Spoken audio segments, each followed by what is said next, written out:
జిల్లాలోని 7 మండలాల పరిధిలోని 56 రెవెన్యూ గ్రామాలు వస్తున్నాయి. కందుకూరు, ఇబ్రహీంపట్నం, యాచారం, కడ్తాల్, ఆమన్గల్, మహేశ్వరం, మంచాలం మండలాలు ఫ్యూచర్ సిటీ పరిధిలోకి రానున్నాయి. దీంతో ఇటు శ్రీశైలం హైవే, అటు నాగార్జునసాగర్ హైవే వైపు భారీగా అభివృద్ధి జరిగే అవకాశం ఉంది. తాజాగా ప్రభుత్వం ఏర్పాటు చేసిన future city development authority fab సిటీతో పాటు తుక్కుగూడ, ఇబ్రహీంపట్నం, మహేశ్వరం, శంషాబాద్ పరిధిలో కొత్త లేఅవుట్లకు, వెంచర్లకు, భారీ నిర్మాణాలకు పర్మిషన్లు ఇచ్చేందుకు ఏర్పాట్లు చేస్తోంది. ఆయా ప్రాంతాల్లో భారీ ఎత్తున మౌలిక సదుపాయాల కల్పనకు ప్రభుత్వం ఏర్పాటు చేస్తోంది. గ్రీన్ ఫీల్డ్ రోడ్డుతో పాటు వివిధ ప్రాంతాలకు లింక్ రోడ్ల నిర్మాణంపై దృష్టి సారించారు. Future city authority planning, engineering విభాగాలపై ప్రభుత్వం చేస్తున్న కసరత్తు తుది దశకు చేరుకుందని అధికారులు చెబుతున్నారు. వీటి ద్వారానే భారీ నిర్మాణాలకు అనుమతులు ఇవ్వనున్నారు. ఫ్యూచర్ సిటీలో ఏర్పాటయ్యే పరిశ్రమలు, ఐటీ సంస్థలు, ఇతర నిర్మాణాలకు అనుమతులను కూడా అథారిటీనే ఇవ్వనుంది.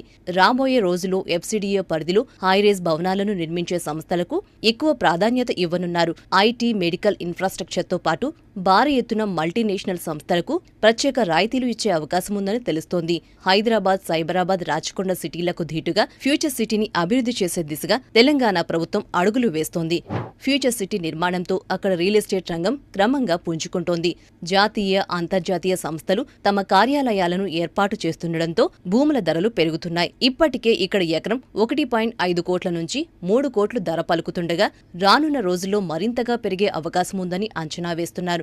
ఓపెన్ ప్లాట్ వెంచర్లతో పాటు ఇండిపెండెంట్ ఇళ్లు, అపార్ట్మెంట్ నిర్మాణాల కోసం రియల్టర్లు ప్రణాళికలు సిద్ధం చేస్తున్నారు.